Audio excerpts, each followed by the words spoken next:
Si Juben ay nakapagtapos ng pag-aaral bilang isang journalist sa isang pampublikong kolehiyo sa siyudad ng Iloilo. Wala sa kagustuhan niya ang ganoong propesyon.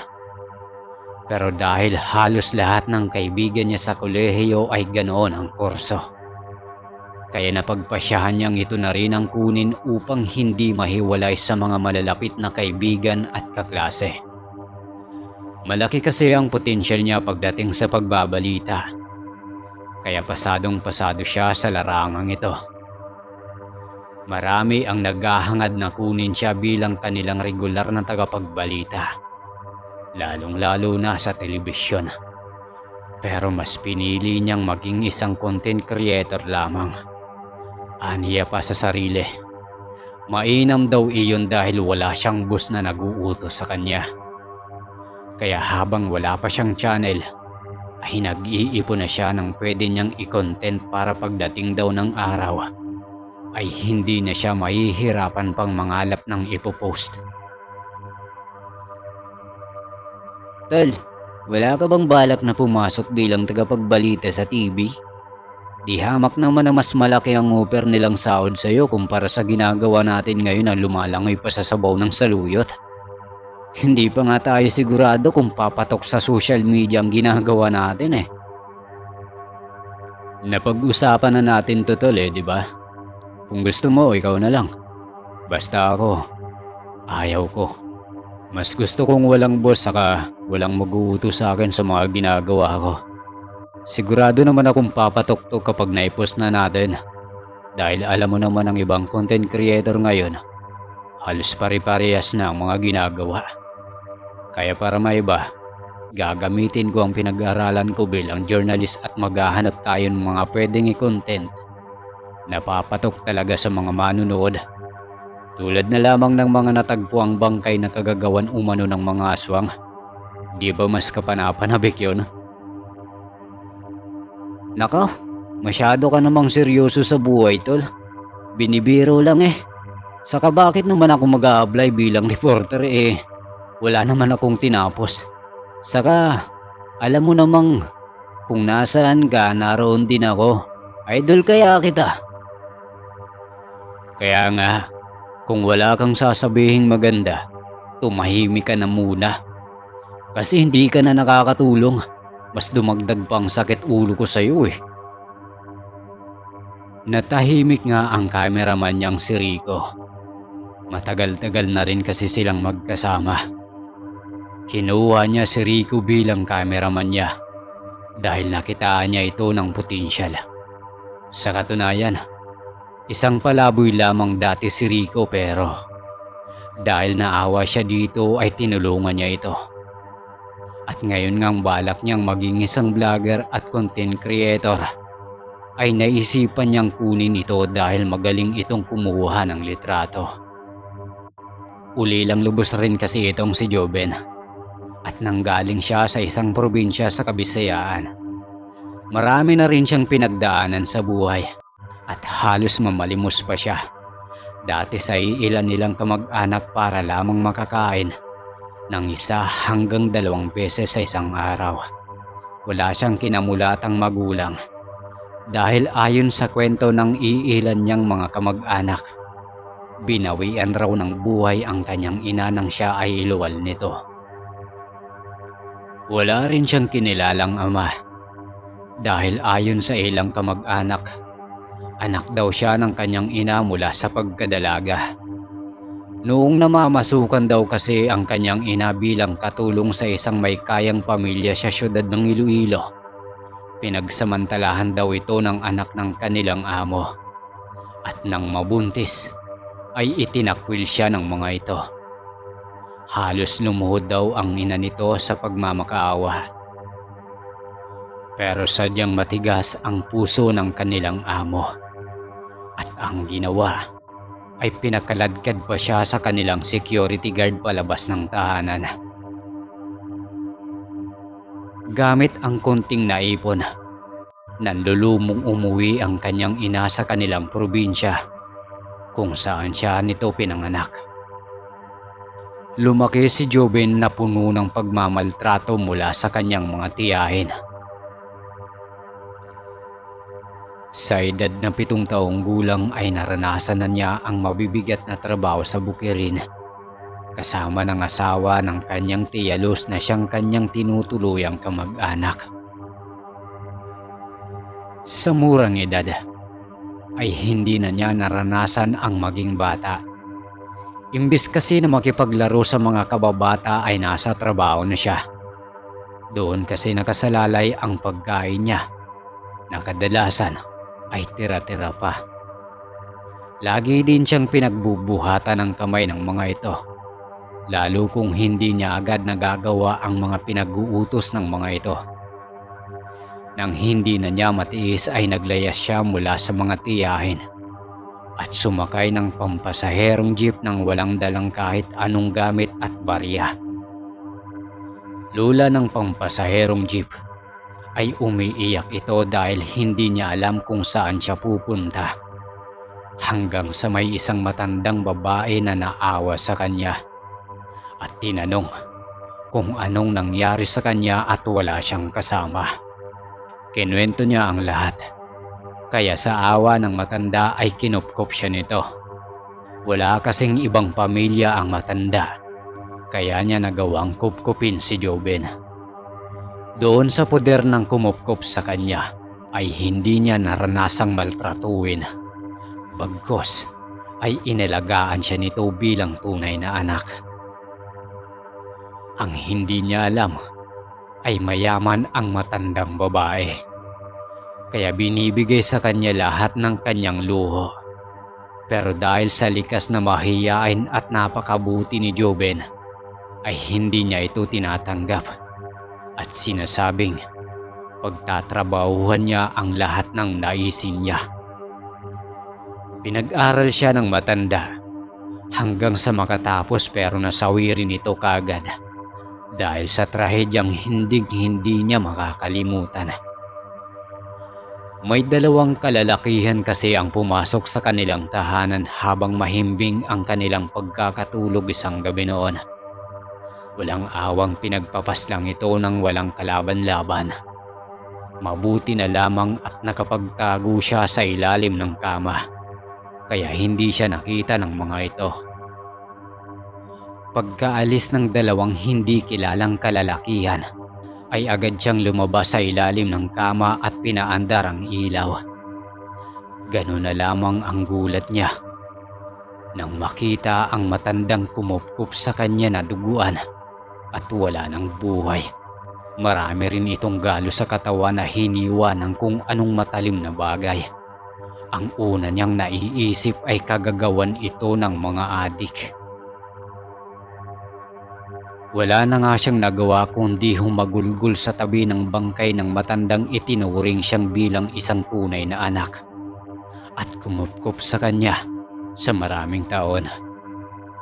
Napabalik ang isip niya sa realidad mula nang magbalik tanaw sa kanyang nakaraan. Nabigla siya nang kausapin ng kaibigan. Ang lalim yata ng iniisip mo, tol, ah. Ano ba yan? Pwede mo namang ikwento sa akin. Wala to. May naiisip lang akong mga bagay na gumugulo sa aking isipan. Ang mabuti pa ay bilisan mo na lamang kumain dyan para makapagpahinga na tayo. Bukas ko na lang ulit gagawin ang sinusulat ko dahil pagod na rin ako. Grabe, nakakapagod talagang trabahong to. Pero worth it naman kapag nai-upload na natin. Kaya hangang-hanga ako sa'yo, tol, eh. Kasi ang sipag mo. Sa lahat ng naging partner ko sa trabaho, ikaw talaga tong the best. Kailan ka pa nagkatrabaho, Aber? Loko-loko ka talaga. Ang ibig kong sabihin ay mga partner ko sa pangangalakal dati sa lansangan. Ito naman masyadong seryoso sa buhay. 2 araw ang lumipas. Nakabuo na ulit si Joben ng pwede niyang i-post na content kung sakaling makagawa na siya ng channel. Sa katunayan ay handa na ang lahat at iilang video na rin ang kanyang nagawa. Pero para sa kanya ay kulang pa iyon at kailangan niyang makarami siya ng pundo para kada araw ay mayroon siyang upload. Matapos nilang mag-record ay tuwang-tuwa naman ang kaibigang niyang si Rico sa kanya. Kaya panay ang sabi nito ng papuri. Wow! Hanip mo tol! Ibang klase ka talaga. Paniguradong pagkakaguluhan na naman ito ng mga social media kapag nai-upload na natin. Ang galing-galing mo talaga.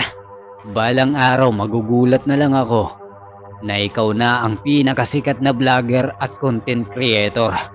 At ako naman, ang pinakasikat na videographer. Akalain mo yon? Isang palaboy naging isang kahanga-hangang videographer. Chillax ka lang tol. Darating din tayo dyan. Hindi rin ako magaling. Pinag-igihan ko lang talagang ayusin ang bawat detalye ng aking sasabihin. Kaya maganda ang kinalabasan. Dahil rin sa magandang pagkuha mo kaya mas lalong naging intense ang bawat senaryo. Kaya good job sa ating dalawa. Alam kong malayo ang mararating natin. Yan ang gusto ko sa'yo tol eh. Napaka down to earth mo. Tapos napaka humble mo pa. Di na ako makakapag-antay pa. Ano na? Inuman na ba dis? Ayos lang sa akin ang nasa ganito muna tayo.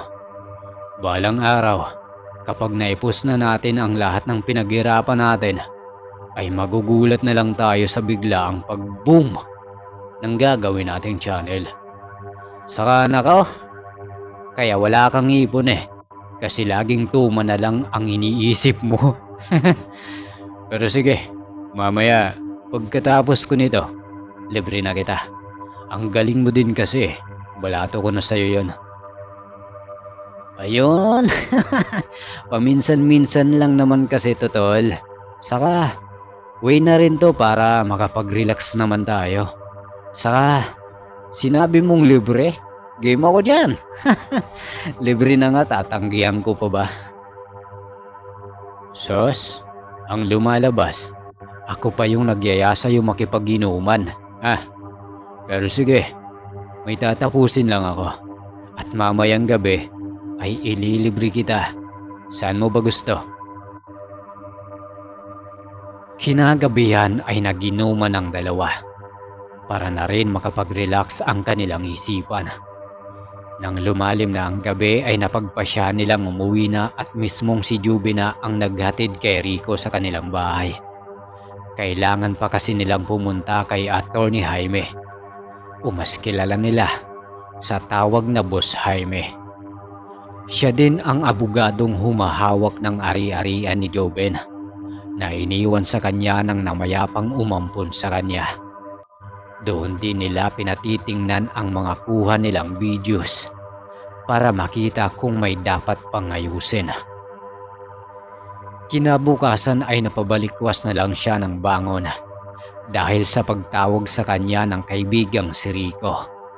Medyo hirap siyang bumangon dahil masakit ang kanyang ulo sa dami ng alak na kanilang nainom kagabi. Bumangon siya sa pagkakahiga at tiningnan ang oras. Ganun na lamang ang pagmamadali niya nang malamang mag-aalas 9 na pala ng umaga. Agad niyang tinungo ang pinto ng kanyang kwarto at binuksan niyon at pinapasok ang kaibigan. Pinaghintay niya ito doon bago nagmamadaling pumasok sa banyo sa kamabilisang naligo. Gago tol, anong oras na pala? Nahimbing ako sa pagkakatulog eh. Hintay lang saglit at patapos na rin ako magbihis. Paniguradong naiinip na naman si boss doon kakahintay sa atin. Naka-silent kasi ang cellphone ko eh. At di ko narinig na ilang beses na pala siyang tumatawag. Ano ka ba tol? Ayos lang yun sa kanya. Ni hindi naman nagagalit sa'yo yun eh. Saka, takot lang yun sa'yo. Sa ikaw pa nga dapat ang tawagin niyang boss eh. Kasi, ari-arian mo rin ang hawak niya. Iyon na nga tol eh. Di porket di ako napapagalitan, ay aabusuin ko na ang kabaitan niya. Fuck! Bakit kasi napasubo tayo sa inuman kagabi? Kasalanan mo to. Masakit pa nga ang ulo ko ngayon. Tsk, halika na nga. Baka naghihintay na yun kanina pa. Alam mo namang basta abogado ay maraming appointment. Oh, easy. Bakit ako? Bakit parang kasalanan ko pa? Grabe ka na sa akin, tol. Ikaw pa nga itong nang libre kagabi eh. Tapos sa akin ngayon ang sisi. Saka chill ka nga lang. Hindi naman tayo mapapagalitan eh. Halika na nga. Mamaya na tayo kumain dun sa karinderya malapit sa bayan. Unahin muna natin si boss. Tara na. Nagmamadaling umalis na ang dalawa. Habang nagmamaneho ng kotse si Joben, ay iniisip nito kung ano ba talaga ang pakay ng abogado niya sa kanila. Hindi naman kasi sila pinapatawag kung wala namang importanteng pakay o sasabihin nito sa kanila. Lagi kasing nasa cellphone lang sila nag-uusap kung may kailangan siya dito. Maliban na lang kung mahalaga talaga ang pakay nito sa kanya. Tol, ano kaya sa tingin mo ang kailangan sa atin ni boss? Pwede naman niyang message o kaya ay tumawag sa akin. Abay, ba't ako ang tinatanong mo? Ako ba si boss? Aray! Di ka naman mabiro. Ang bilis ng kamay mong mangutos eh. Malalaman rin kasi natin mamaya pag naroon na tayo. Ang mabuti pa ay mag-focus ka na lang sa pagmamaneho. Baka mamaya mabangga pa tayo eh. Ayaw ko pang mamatay. Di pa ako mayaman. Umayos ka kasi. Seryoso kitang tinatanong tapos sasagutin mo ako ng pabalang. Sinong di maiinis nun? Tsk.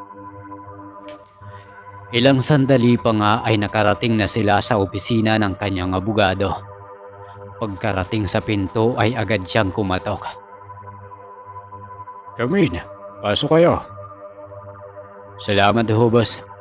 Pasensya na rin kung ngayon lang kami. Medyo napagod kasi kami kahapon. Kaya nahimbing sa pagkakatulog. Bakit niyo pala kami pinatawag? May mga papipirman lang akong favor sa'yo. Tungkol ito sa mga naiwang ari-arian ng client ko na umampun sa'yo. Tapos ipapakilala na rin kita sa mga advisor niya para masettle na yung sa mga business na naiwan. Akala ko po kung ano na. Salamat po talaga, boss attorney. Buti na lang po talaga. At ikaw ang iniwan sa akin para maging advisor ko sa lahat. Kaya buo rin po ang tiwala ko sa inyo. Ginagawa ko lang naman ang trabaho ko. Kasi pinapasahod niyo ako.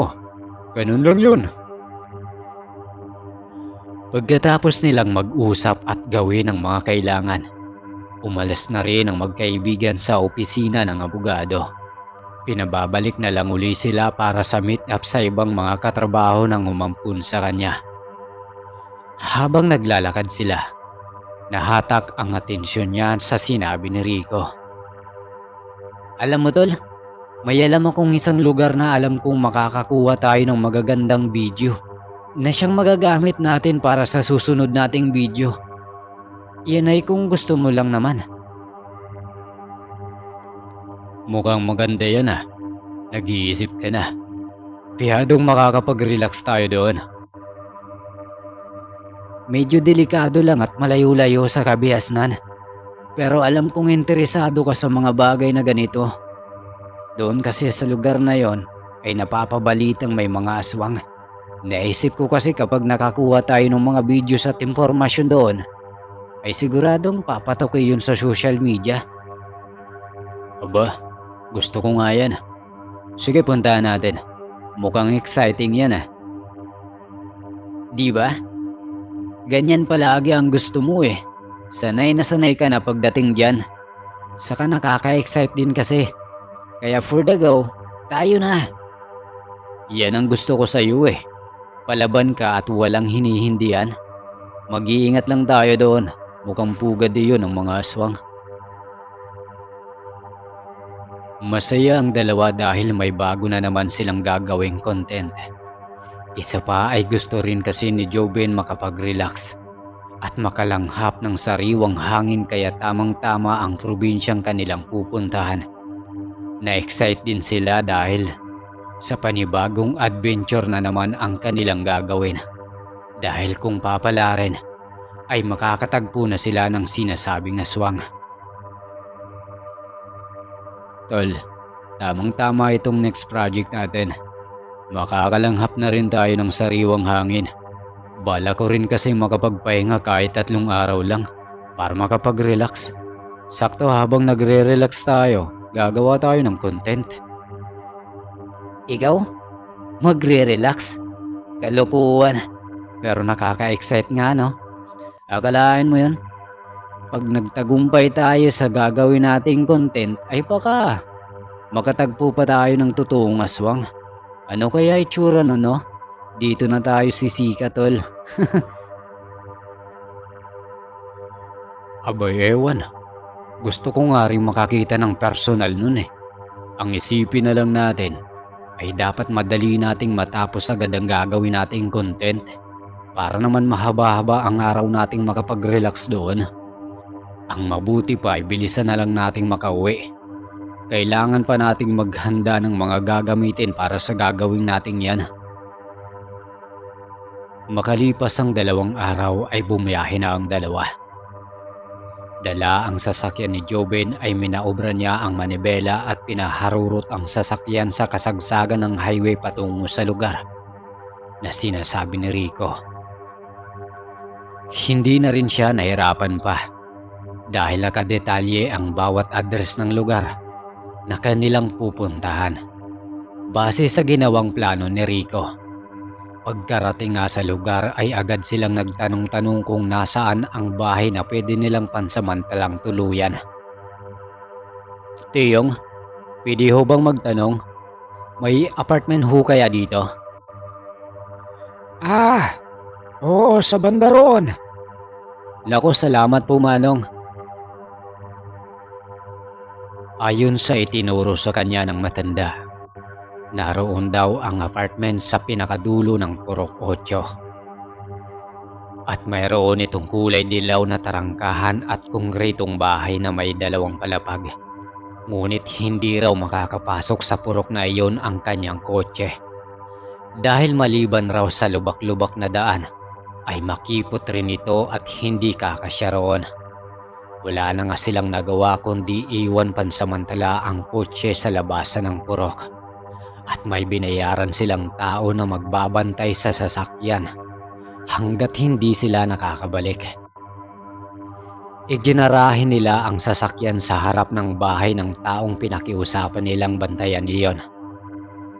Bit-bit ang ilang mga mahalagang kagamitan ay tinahak nila ang daan papasok sa Purok 8. At tama nga ang sinabi ng kanilang napagtanungan dahil napakalubak ng daraanan at medyo makitid din.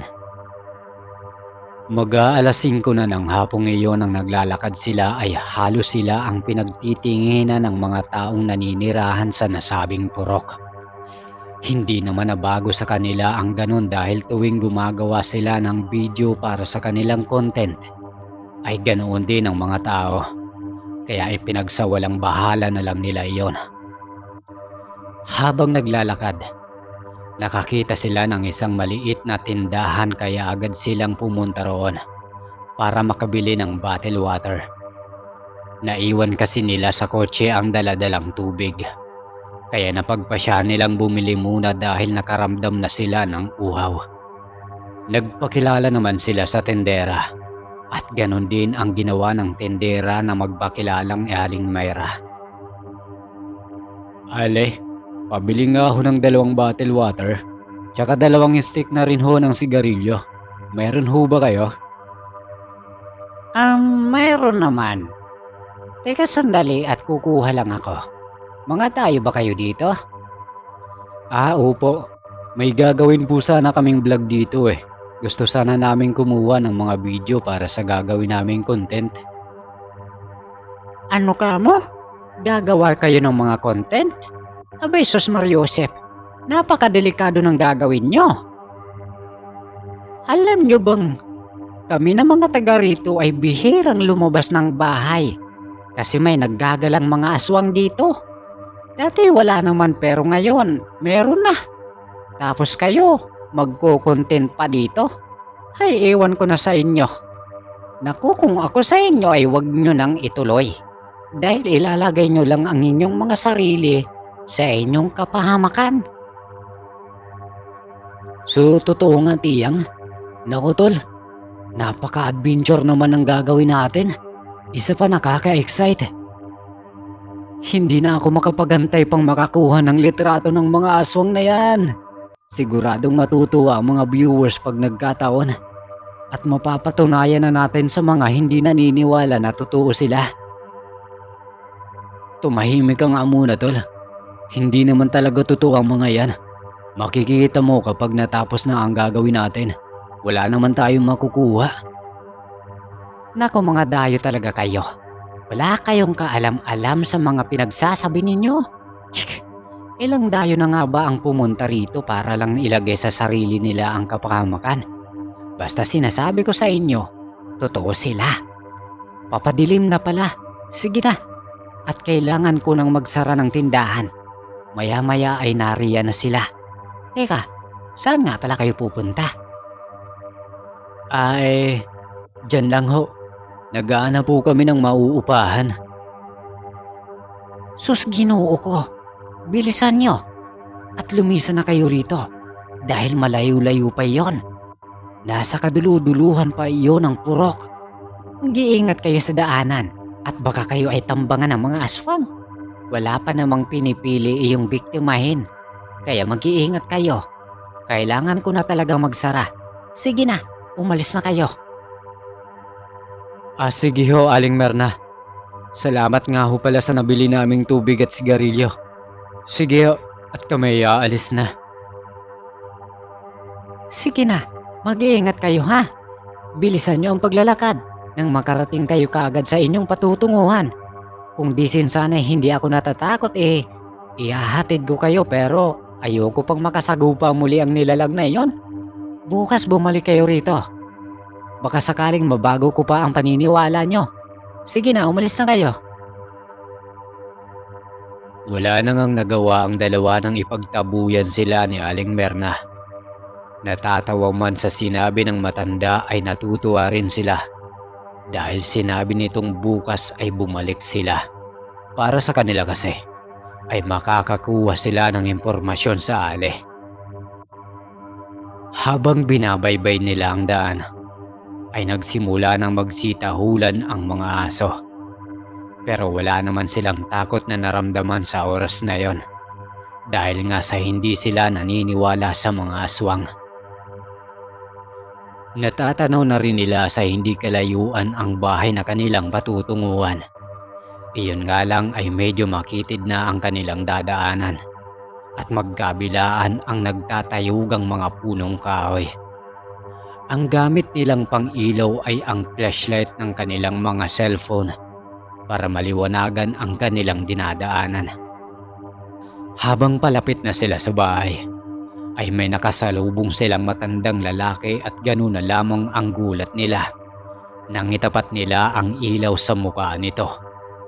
Nakangisi kasi ito ng nakakaluko at nang binati nila ito ay wala silang nakuwang sagot kundi ang matatalim na tingin na ipinukol nito sa kanila.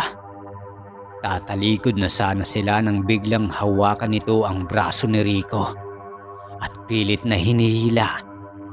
Sakto naman at nakakapit ang kanang kamay nito sa braso ng kaibigang si Joben. Manong, bitawan niyo ho ang kamay ko. Tol, tulungan mo ako. Ayaw akong bitawan ni Manong. Aray, masakit po ang kuko niyo, Manong. Fuck, mawalang galang na ho, Tatang.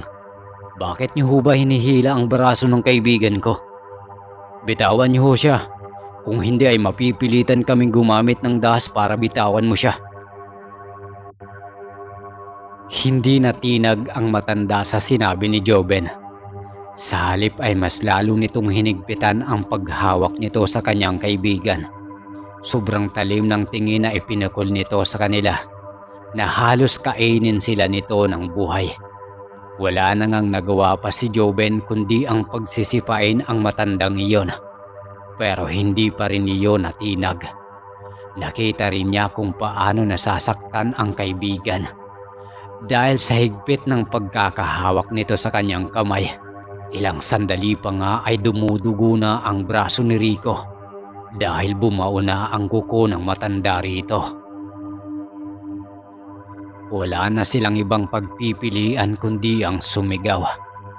Ilang sandali pa ay nagulat sila sa boses na nagsalita mula sa kanilang likuran. "Bitawan mo siya, Kadomeng. Bisita ko ho sila. Wala talaga kayong pinipili, ano? Kapag hindi mo siya binitawan ay mapipilitan akong isawi sa iyo tong daladala kong langis." Padabog na binitawan ng matanda ang braso ni Rico. Halos mangiyak-ngiyak ang kaibigan ni Joven dahil sa bumaon talaga ang kuko ng matanda. Nakafokus ang kanilang paningin sa kamay ng kaibigan at nang lingunin nila ang matanda para sana ay kumprontahin. Ngunit nagulantang sila dahil isang dambuhalang itim na aso ang nakita nilang papalayo at hindi na nga nila nakita pa ang matanda. "Ang mabuti pa ay halin niya kayo. Bakit kasi ngayon lang kayo? Mabuti na lang pala at narinig ko ang pagsigaw niyo, kung hindi ay... Nako, bilisan niyo na diyan. Kailangan malapatan agad ng gamot iyang sugat ng natamo ng kaibigan mo dahil nakakalaso ng kuko nun." Sino ba kasi talaga ang matandang yun? Bakit ganun na lang ang hinasta niya? Aray! Sakit ng braso ko. Ang talim naman ang kuko niya. Oo nga kaibigan. Sino ba talaga yon? At napansin kong may nais kang sabihin sa amin pero pinigilan mo lang. Grabe. Hindi na siya natinag sa ginawa kong pagsisipa sa kanya. Mamaya ako na lang ipapaliwanag ang lahat pagkarating natin sa bahay. Kaya bilisan nyo na dyan. Agad nang ang binaybay nila Joven ang daan patungo sa bahay nila ni Rupert. Palingon-lingon pa si Rico sa kanilang likuran kasi aniya baka naroon pa rin ang matanda at nakasunod sa kanila. Tumulong na rin sa kanilang mga dala si Rupert dahil nakita nitong hirap si Rico sa kanyang binibit-bit, lalo't may sugat pa itong hiniinda. Pagkarating ng bahay ay agad silang pinapasok nito at nilinga-linga muna ang labas ng bahay bago isinara ang pinto, saka inilak ng maigi. Sige, ilapag nyo na lang muna dyan sa tabi ang mga gamit nyo. Magpaiwan ka na muna doon sa sala at sasama sa akin si Rico sa kusina para mahugasan ang sugat niya. Baka kasi kumalat yung lasong dala ng kuko ng aswang na yon. Tawagin nyo na lang din akong Rupert. Sasagot pa sana si Rico. Ngunit nauna nang naglakad ang binata kaya wala na siyang nagawa kundi ang sumunod dito. Dahil nakakaramdam na rin siya ng matinding pananakit mula sa kanyang braso. Medyo nangingitim na rin kasi ang parteng nahawakan ng matanda. At naroon pa rin ang dugo na tila natutuyo na. Pagkarating sa kusina ay napasigaw si Rico, kaya dali-daling tumungo roon si Joven. Naabutan pa niya ang kaibigan na nakatakip ang isang kamay sa bunganga nito na pinipigilang mapasigaw muli. Tiisin mo, kung ayaw mong mamaalam ng wala sa oras, ilang sandali na lamang ay kakalat na ang laso ng aswang na yon sa iyong mga ugat. Aray, napakahapdi naman. Ano ba kasi ang ginamit mong panghugas sa kamay ko? At napakahapdi. Mas mamamatay ako sa sakit nito eh. Ang ina. Katasiyan ng kalamansi na binabaran ko ng dinikdik na bawang. Mainam niyang humigop ng lason mula sa mga aswang. Pagkatapos nito, ay lalagyan natin ng langis na ibinabad pa sa ugat ng sinukuan para mabilis gumaling. Tsk, aswang ba talaga yon? Mukha namang normal na tao eh. Tsaka kung aswang yon, ay bakit hindi niya kami dinaluhong kanina noong hindi ka pa dumadating? Ang labo lang kasing isipin eh.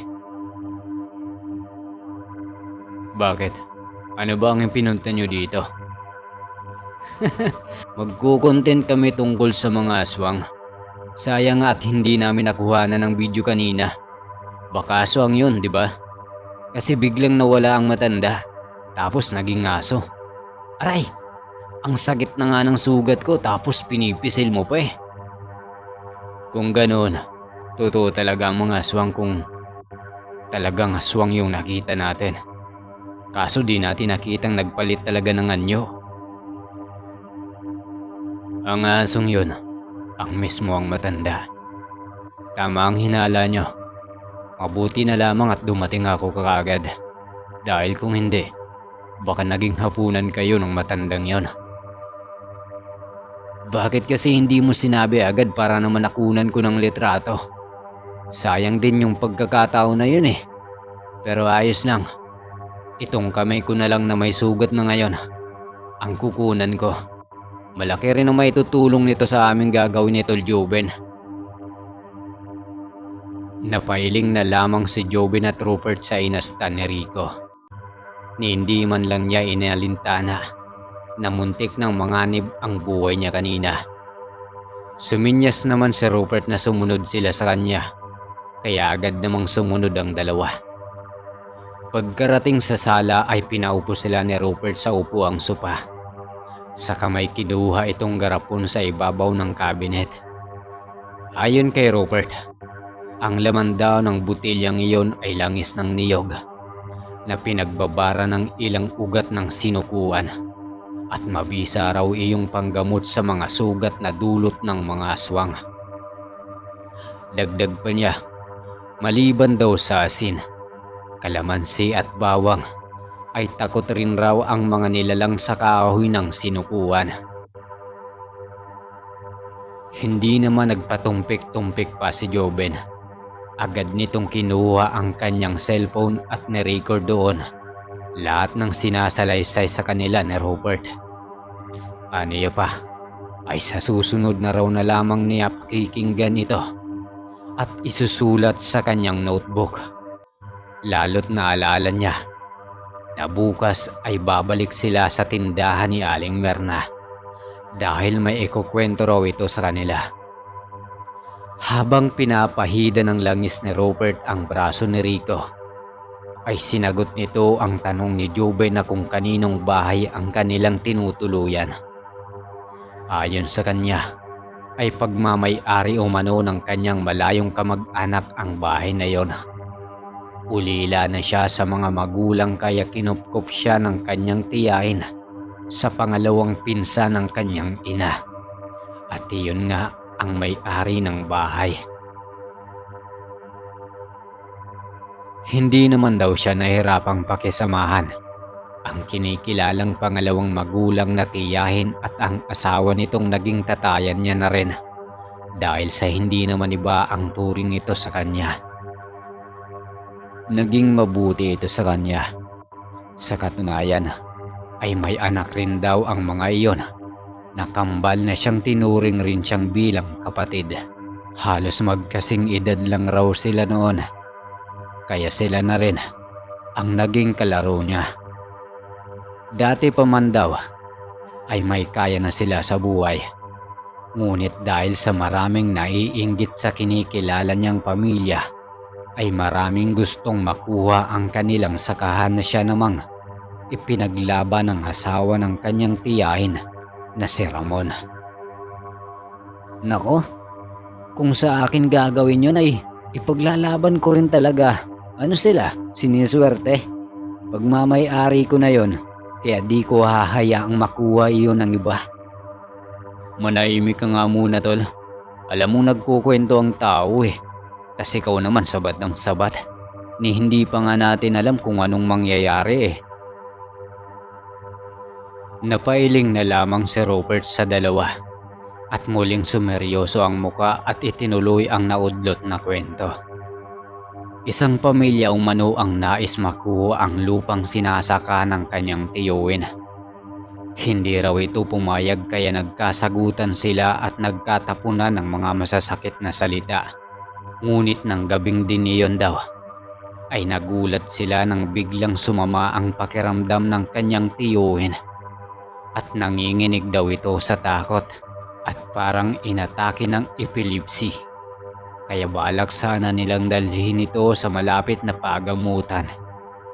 Nanghingi raw sila ng tulong sa mga kapitbahay para sana buhatin ang katawan ng kanyang tiyuhin na nanginginig pa rin. Mayroon naman umanong tumulong sa kanila. Pero pagkalabas pa lang ng trangkahan ay nagsisigawan na ang mga taong tumulong sa pagbubuhat sa kanyang tiyuhin. Nang lumabas daw sila para sana tingnan kung anong nangyayari ay may iilang dambuhalang aso ang siyang lumalapas sa mga taong naroon. Kabilang na nga ang kanyang tiyahin at tiyuhin. Kasama ang kambal ay wala raw silang nagawa kundi ang tingnan lang ang mga ito at umiyak ng umiyak habang unti-unting inuubos ng mga nilalang ang mga bangkay ng kanilang nabiktima. Kasama na nga ang kanyang kinilalang mga magulang. Pagkaraan ng ilang sandali daw ay sila naman ang binalingan ng tingin ng mga ito. Sa takot na mangyari sa kanila ang nangyari sa kinilalang pamilya ay naghiwalay sila ng takbo sa loob ng kanilang bahay. Hindi niya raw alam kung saan ang magkambal pumunta. Pero siya ay piniling doon magtago sa kusina sa loob ng cabinet kung saan nakalagay ang mga pampalasa sa kanilang niluluto. Kabilang na nga doon ang mga asin, bawang at kalamansi. Sa huli ay narinig na lamang niya ang pagsisigaw ng kanyang mga malayong pinsan na kambal at alam daw niyang nakita na ito ng mga dambuhalang aso na pumasok sa kanilang bahay. Nanginginig na umano siya sa takot at gustong humagulgol ng iyak.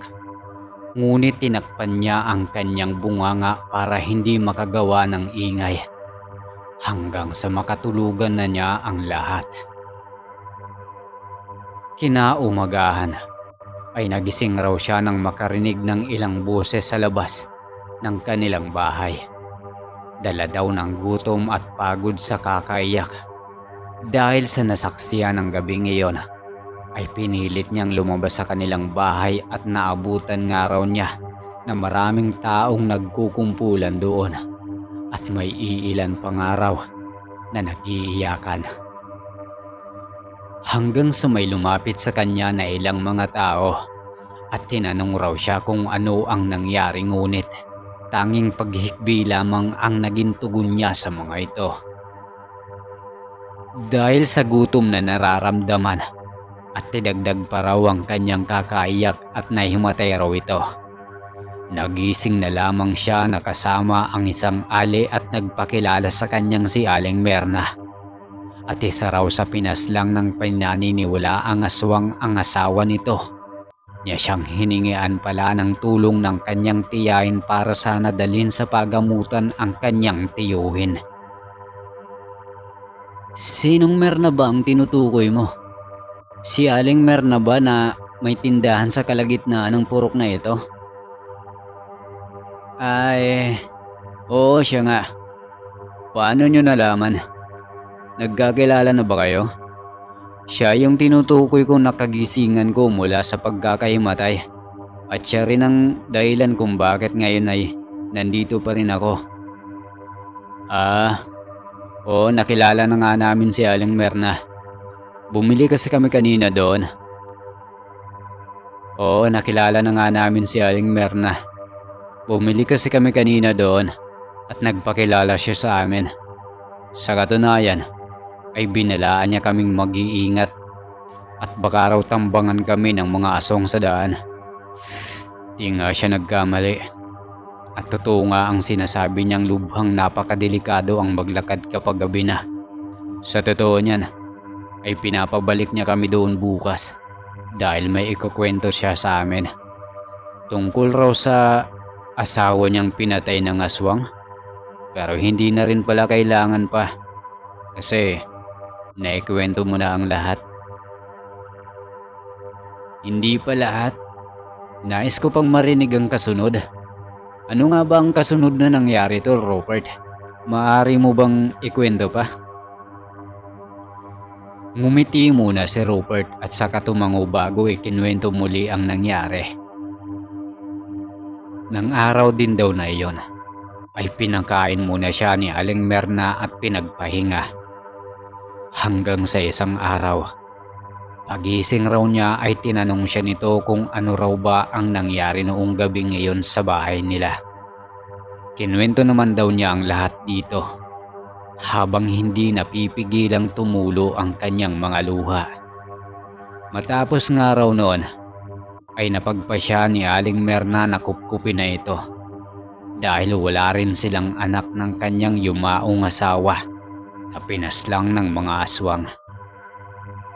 Sa tulong raw ni Aling Merna ay inilipat sa pangalan niya ang lahat ng ari-arian, pati ang bahay ng mga Gonzales, dahil wala naman itong ibang pamilya maliban raw sa kanya. Nang mailipat na lahat sa kanyang pangalan ay kusa rin raw nilisan ang pamilyang pinaniniwalaan nilang aswang. Niya siya ring dahilan ng pagkamatay ng kanyang kinilalang pamilya, pati sa asawa ni Aling Merna. Ilang taon din daw siyang namalagi sa piling ni Aling Merna, hanggang napagpasyaan niyang lumipat sa bahay ng kanyang tiyahin na ngayon ay pagmamay-ari na niya. Gustuin man raw niyang isama si Aling Merna sa kanyang bahay ay ayaw naman raw nito, dahil maayos na raw siya roon. Siya nga rin daw ang nagbigay ng puhunan nito sa kanyang tindahan at dinadalaw-dalaw niya rin ito paminsan-minsan bilang pagtanaw ng malaking utang na loob. Ayon pa sa kanya, halos humigit na raw ito sa 1 dekada nang mangyari iyon. At ngayon nga ay parang nauulit muli, dahil marami na naman raw ang naglipa ng mga aswang sa kanilang lugar. Dagdag pa niya, ay iilang kabataan na rin daw ang nawawala ngayon doon, at aswang ang pinaghihinalaan ng may gawa. Alam kong mahirap paniwalaan ang kwento ko sa inyo dahil maging ako ay hindi rin naniniwala noong una. Pero nasaksiyan mismo ng 2 mata ko. Kaya noong magkaisip ako, ay nagtanong-tanong ako sa mga kakilala ko nang iilang pangontra laban sa mga aswang na yan. Abay, grabe pala ang pinagdaanan mo, Tol. At saka, kawawa naman yung mga kinilala mong pamilya. Mga salot nga talaga sa lipunan ng mga aswang na yan. Maging ako ay hindi rin naniniwala. Pero alam niyo mga Tol, mismong ang umaruga sa aking matanda ay pinatay rin ng mga aswang. Pinipilit kong paniwalain ang sarili ko na kagagawan lamang ng mga adik yun, pero 2 mata ko mismo ang nakasaksi. Halos lahat ng mga naipahayag ko na sa content ay alam kong kagagawan rin niyon ng mga aswang. Pero mas pinapalabas ko na adik lamang ang gumagawa noon, dahil ayaw kong pagtawanan ako ng mga tao kung sakaling mai-upload ko na ang mga ito. Pero hindi pala lahat, dahil ikaw, Tol Robert, parehas pala tayo ng pinagdaanan sa buhay. Di nga, Tol. Totoo.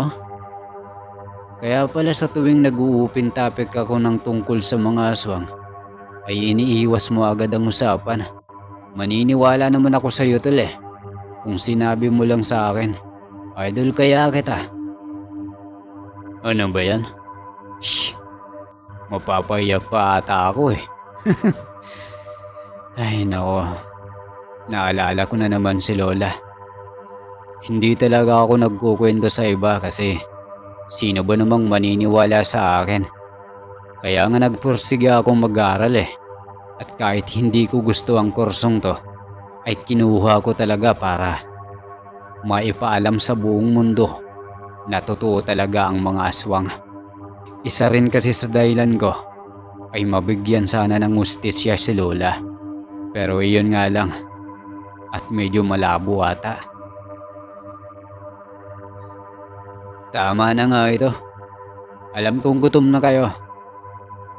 Ang mabuti pa ay tulungan nyo na lamang akong maghanda ng makakain at nang makapaghapunan na tayo.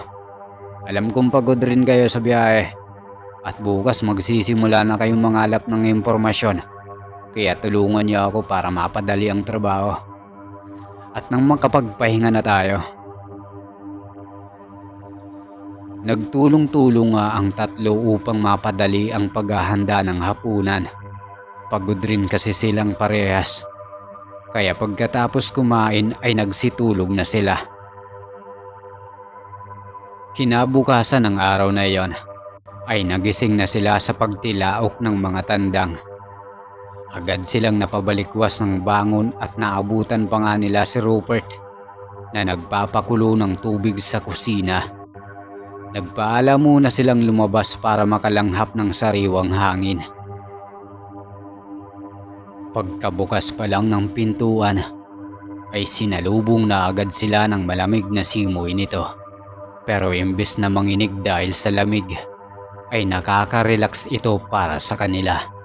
Ito ang kanilang inaasam-asam kung bakit nais nilang tumungo lagi sa probinsya. Palibhasa kasi doon sa syudad, puro polusyon ang ihip ng hangin. Wow! Ramdam mo yan, tol? Sobrang napaka-presko sa pakiramdam ng hangin, oh. Ibang-iba talaga kapag taga-probinsya ka. Ang sarap nga sa pakiramdam eh. Gusto ko, pag nagkapamilya ako, ay dito rin ako sa probinsya magtatayo ng bahay. Malayo sa magulong kalakalan ng syudad at napaka-presko ng kalikasan. May iba ako, tol. Marami ka palang pinagdadaanan sa buhay. Paano mo nakaya lahat ng iyon? Kung ako siguro ang nasa kalagayan mo, ewan ko lang kung buhay pa ako sa ngayon. Simple lang naman, tol. Gawin mong inspirasyon ng mga taong mahalaga sa'yo. Isa pa, sikapin mong maabot ang mga pangarap mo. In that way, madali mong malalampasan lahat ng pagsubok na bumabalakid sa'yo. Mukhang malalim ang pinag-uusapan nyo ah. Ang mabuti pa ay humigop muna kayo ng kape. At nang sa ganon, ay mainita naman ang inyong sikmura. Salamat, Tol Rupert. Teka nga pala, sasama ka ba sa amin mamaya? Dapat kasi, sa isang linggong pananatili namin dito, ay matapos na namin ang sadya namin dito. Kung gusto nyo talagang mabilisan ang gagawin nyong content, ay may alam ako. Magpapatulong tayo kay Aling Merna. Mas marami siyang nalalaman patungkol sa mga aswang. Sa pagkakaalam ko nga, ay alam rin nito kung saan nagkukuta ang mga aswang. Seryoso? Parang albularyo pala itong si Aling Merna. Pero, hindi ba lubhang delikado kapag pumunta pa tayo roon sa mismong kuta ng mga yon? Talagang galing sa angka ng mga albularyo si Aling Merna. Sa katunayan yan, ay kilala ang kanyang angkan dito sa amin. Kaya nga hindi na ako binalikan pa ng mga aswang na pumaslang sa kinilala kong pamilya. Yun ay dahil nasa pangangalaga niya ako. Pero tama ka rin. Lubhang napakadelikado ngang suungin natin ang kuta ng mga aswang na yon. Pero ito ang mabilisang paraan para matapos kayo kaagad sa inyong gagawin. Kaya nga dadaan muna tayo kay Aling Merna para makahingi ng tulong at proteksyon na rin para hindi tayo malapan ng mga nilalang na yon. Kung ganon, kung kinakailangan mamayang gabi natin gagawin ang balak natin, ay gawin na natin. Planuhin nga lang nating mabuti para hindi tayo mapahamak. Saan ba maaaring makahanap ng pangontra? Tulad ng sabi ko, ay si Aling Merna ang nakakaalam, Joven Rico. Sige, pagkatapos nito ay pupunta tayo roon para makapagtanong. Matapos ang pag-uusap ng tatlo, ay isa-isa na silang naligo sa palikuran. Bala kasi nilang tumungo agad sa bahay ni Aling Merna. Iniisip rin ni Joby na dapat sa mismong araw na yon ay makapagsimula na silang makakuha ng impormasyon. At kung kailangan na pasukin nila ang kuta ay gagawin nila. Basta ba ay hindi sila umuwing bigo sa syudad. Magandang umaga ho, Aling Merna. Kumusta ho kayo? Ba, lumalago na rin pala itong tindahan nyo. Pasensya na ho. At ngayon lang ulit ako nakadalaw. Marami kasing gawain sa sakahan eh. At oo nga pala, may mga kasama ako galing pang syudad. Si Joven na nagbabalak maging vlogger. At ang kasama niyang si Rico na cameraman. Ay, ikaw pala, Rupert. Kumusta ka na? Teka, kasama mo pala iyang dalawang dayo? Mabuti naman pala at nakarating silang ligtas sa bahay mo kagabi. Teka, nakapagkape na ba kayo? Muntik na nga ho, Aling Merna eh. Mabuti na lamang at dumating itong si Rupert. Dahil kung hindi, ay baka nadapa na kami ng matandang aswang na yon. At opo, nakapagkape na kami. Magandang umaga ho, Aling Merna. Di na po ako magbabaligoy-ligoy pa. Bumalik po kami para ma-interview ka at makahingi ng tulong sa iyo at proteksyon sa mga nilalang na yon. Bala kasi naming tumungo sa kuta ng mga yon para makakalap ng impormasyon. Ano ka mo? Pupunta kayo roon? Hindi nyo alam ang sinasabi nyo. Nais nyo na sigurong malagay sa hukay, ano? Diyos kong mga bata kayo. Anong pumasok sa kukutin nyo't naisipan nyong pasukin ang lungga ng mga nilalang na yon? Wala na ho kaming pagpipilian eh. Ito ang tanging paraan para matapos na namin itong content namin. Tsaka buo na ho ang aming pasya at sasama naman kami ni Rupert. Napapailing na lang ang Ali sa mga itinuran ni Joven. Humanga rin siya dito dahil handa siyang gawin ang lahat para lamang sa content na sinasabi nito.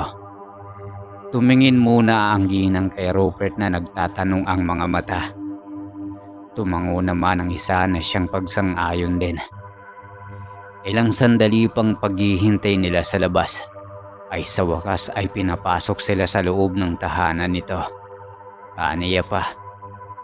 Ano pa nga daw ba ang magagawa niya? Dahil maging si Rupert ay napapayag nila. Pagkapasok ay agad naghanda ng agahan ng babae. Nagbigay naman ng kunting halaga si Joven para sa kanilang pagkain. Habang nasa hapag at pinagsasaluhan ang hinihain ng ginang, ay nagsimula na itong magkwento. Nakahanda naman palagi ang kamera ni Rico, kaya halos lahat ng detalye ay nakuhanan niya. Nalaman rin nila mula kay Aling Merna kung saan ba nagkukuta ang mga aswang na yon.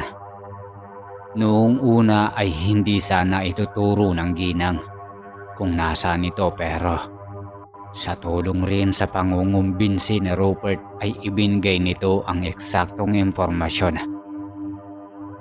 Binigyan din sila ni Aling Merna ng mga pangontra umano sa mga nilalang na yon. Isang trispiko na may tulis sa dulo ang iniabot nito kay Joven. Aniya, ibinigay pa daw ito ng kanyang namayapang amang isang antingero. Isang buntot pagi naman ang kay Rupert at langis na nasa botelya ang ibinigay nito kay Rico na siyang ikinadismaya nito. Si Aling Merna talaga oh. Bakit sina Joven at Rupert ay binigyan mo ng trispiko at buntot ng pagi? Pero bakit sa akin? Langis? Grabe siya. Abay, nagre-reklamo pa. Kung gusto mo, ay balik mo na lang sa akin yan. Kaya ako nga ibinigay sa'yo yan kasi ikaw ang magsasabi sa mga kasamahan mo kung sakaling narating nyo na ang kuta nila. Kusa kasi iyang kukulo kung sakaling naroon na kayo, at huwag mong maliitin ang langis na iyan dahil hindi makakalapit ang mga iyon sa'yo. Buksan mo lang ang takip niyan at siguradong lalayuan ka nila pagkat hindi nila nais ang amoy niyan. Napanganga naman silang tatlo sa tinura ng Ale. Hindi lang pala iyon simpleng langis lang. Sa halip, isa iyong mahusay na panlaban kontra sa mga aswang. Matapos malaman ang eksaktong lungga ng mga ito, ay pinatay na rin ni Rico ang kanyang linte. Balak nilang alas 5 pa lang ng hapon, ay babaybay na nila ang daan tungo sa yungig kung nasaan ang eksaktong kuta ng mga ito. Malapit lang naman ang yungib na pinagkukutaan ng mga ito. Pero balak talaga nilang makakuha muna ng ilang litrato lalo't overlooking ang lugar. Ano mga tol? Handa na ba kayo? Basta, alalahanin nyo lang ang bili ni Aling Merna ha. Huwag na huwag tayong maghihiwalay para maproteksyonan natin ang isa't isa. Kung sakali mang salakayin tayo patalikod. Maliwanag ba? Wow! Lakas maka-TV show nitong gagawin natin ah. Aray! Ito na naman eh. Batok na naman. Nagbibiro lang ang tao eh. Masyado kasi kayong seryoso. Chik.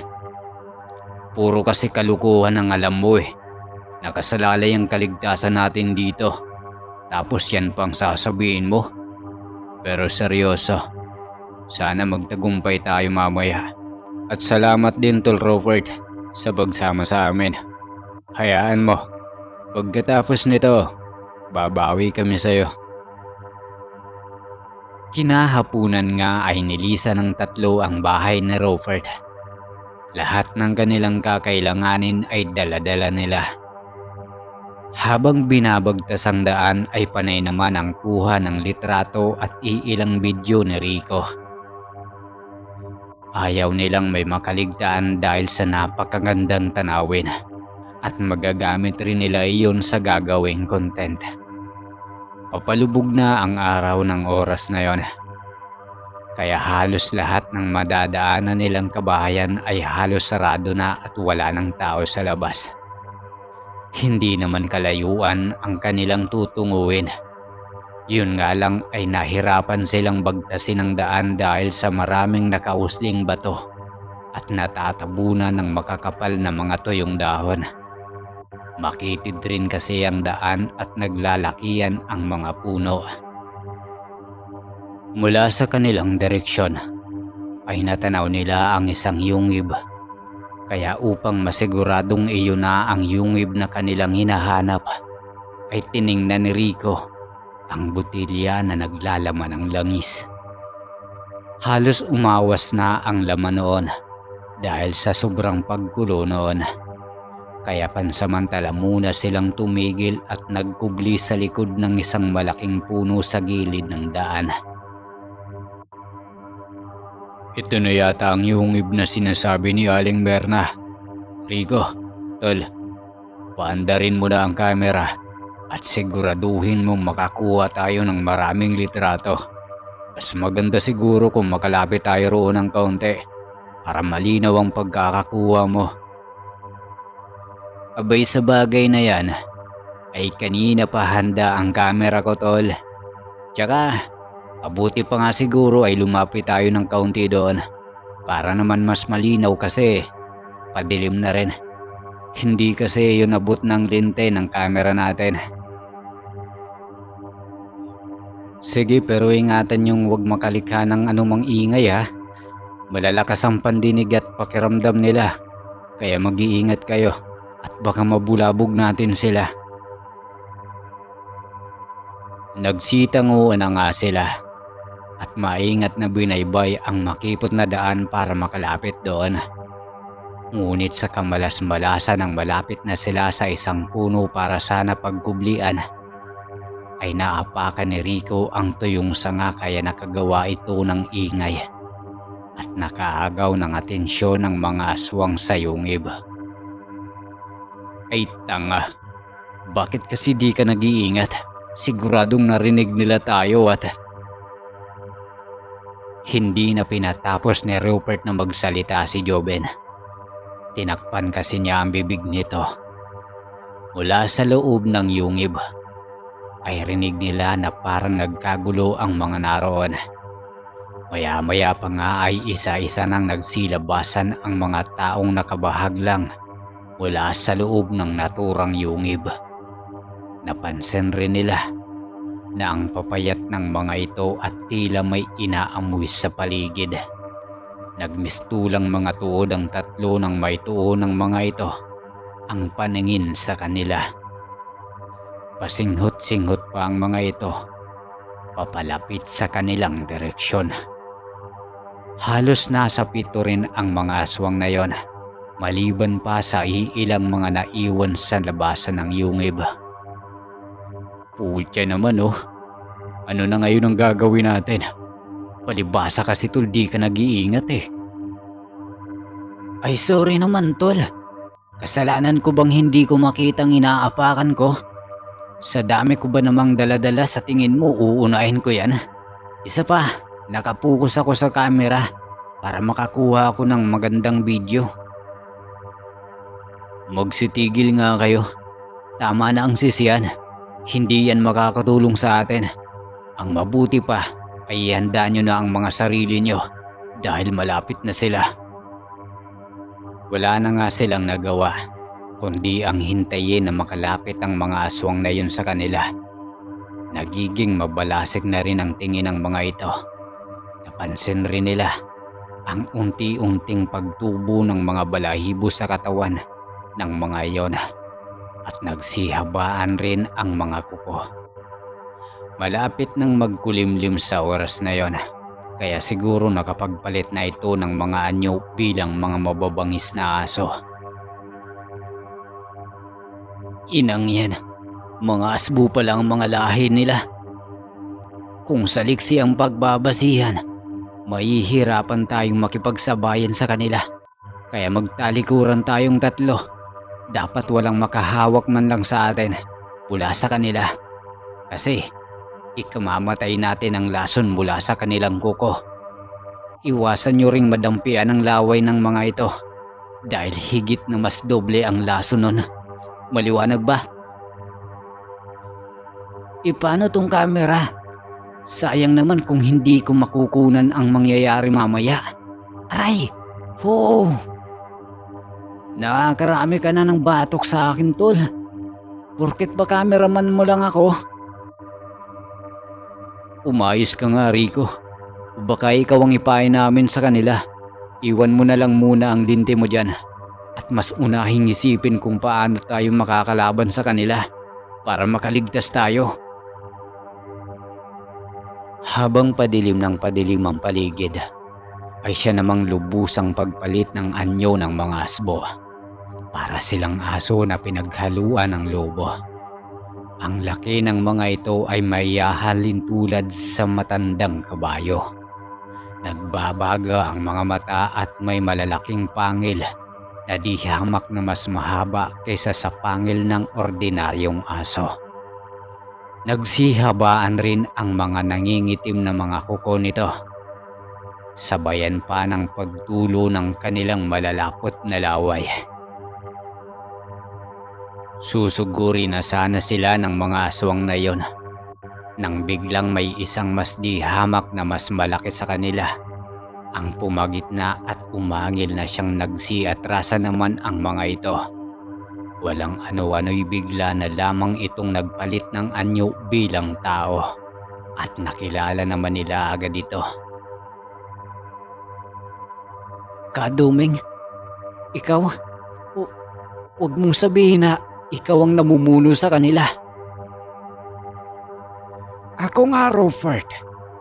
Bakit kayo nagawi dito? Hindi na ito sakop ng inyong purok. At sakaling may gagawin kami sa inyo, ay walang makakaalam dahil teritoryo namin ito. Subukan mo lang matanda ka at hindi ka namin naatrasan. Nakikita mo ba ang langis na ito? Isasabi ko sa iyo to kapag lumapit ka sa amin. Nakakatuwa ka, bata. Sa tingin mo ba ay ganun ako kasama? Sabihin na nating aswang kami, pero tulad nyo ay namumuhay rin kami ng payapa at hindi ginustong makipagpatayan sa inyong mga tao. Ayaw namin ang gulo kung maaari. At bakit pa kita pinakawala noong nakaraang gabi? Gayong gusto naman pala kitang lapain. Pero bakit ho? Bakit kayo nangunguhan ng mga tao? Nasaan sila? Kinain nyo ba? Kung totoong mabubuti kayo, ilabas nyo sila. Wala kaming kinukuhang tao. At kahit kailan, hindi namin ginamit ang aming pagkaaswang upang pumatay ng mga tao. Namumuhay kami ng tahimik dito sa Yungib. Kung gusto nyong malaman kung sino ang salarin at siyang may pakana sa pagkuha sa mga kabataan, ay hali kayo sa loob ng Yungib at ipapakita ko sa inyo. Paano kami makakasigurado na hindi mo kami nilinin lang, Kaduming? Baka mamaya ay pakana nyo lang ito para mabitag kami. Kayo ang bahala kung ayaw nyong maniwala. Marahil ay hindi pa nga sapat na hindi ko nilapa ang isang kasama nyo noong nakaraang gabi. Pero kung gusto mong mabigyan ng hustisya ang pagkamatay ng inyong tiyahin at ang pamilya nito, ay sumama kayo sa akin sa loob. Noong una ay nagdadalawang isip pa ang tatlo kung sasama ba sila rito. Sa huli ay pinili nilang sumunod sa loob ng Yungib dahil nagtataka si Rupert sa pinagsasabi ng matanda kung nais raw ba nitong mabigyan ng hustisya ang pagkamatay ng kinilalang pamilya. Pagkarating roon ay nasipat agad nila ang 4 na katao na nakatali sa isang sulok sa loob ng nasabing Yungib. Nanghihina na rin ang mga ito at halatang galing sa matinding paghihirap. Sino ho sila, Kaduming? Bakit sila nakatali? At bakit sila nanghihina? Kunot noong tanong niya sa matandang si Kaduming dahil sa hindi niya maaninag ng mabuti ang muka ng mga ito dahil sa medyo may kadiliman sa parting ulo ng mga taong yon. Bakit hindi mo ilawan ang mamukaan mo? Sigurado akong kilalang kilala mo sila. Pagkasabi ng matanda ay agad namang inilawan ni Joben ang mga muka ng mga taong nakatali.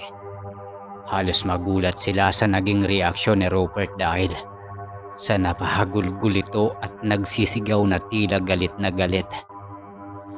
Natuod na lang sila sa kanilang kinatatayuan nang makitang pinaghahagupit na ito ni Rupert nang ibinigay sa kanya ni Aling Merna na buntot pagi. Umalingaw-ngaw sa buong Yungib ang sigawan ng pamilyang nakatali. Halos magmakaawa ang mga ito dahil sa sinapit mula kay Rupert. Hanggang sa napasadlak na lamang sa lupa si Rupert habang patuloy ang paghagulgol nito. Nilapitan nito ni Joben at inalalayan makatayo at tinanong kung bakit ganoon na lamang ang reaksyon nito. Sila, tol. Sila ang dahilan kung bakit sa ikalawang pagkakataon ay naulila akong muli. Sila ang pamilyang nakaaway ng tiyuhin ko. At sila rin ang salarin sa pagkamatay ng mga ito.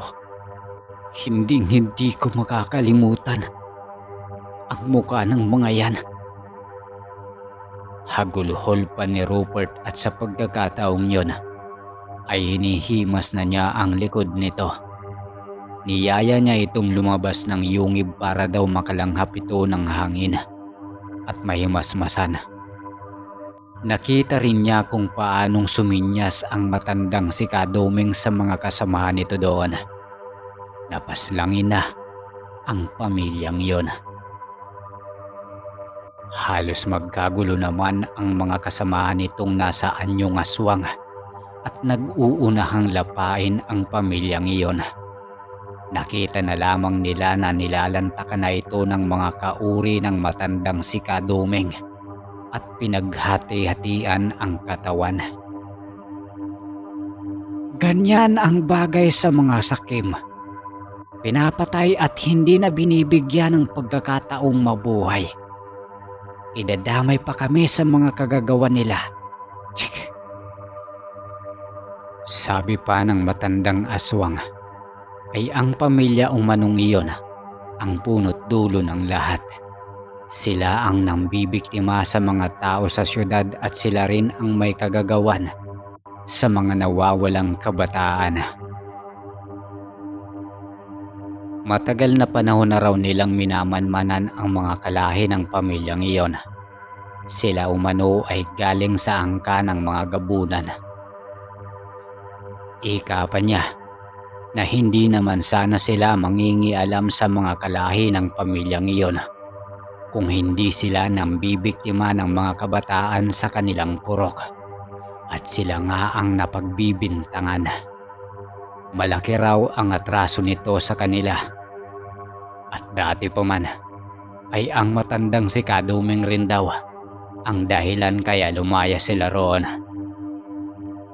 Iyon nga lang daw ay wala sila ng mga panahong kinailangan ng tulong ng pamilya Gonzales na kamag-anak ni Rupert dahil nangaso raw sila sa malalayong gubat ng gabi ngayon para sa kanilang pagkain.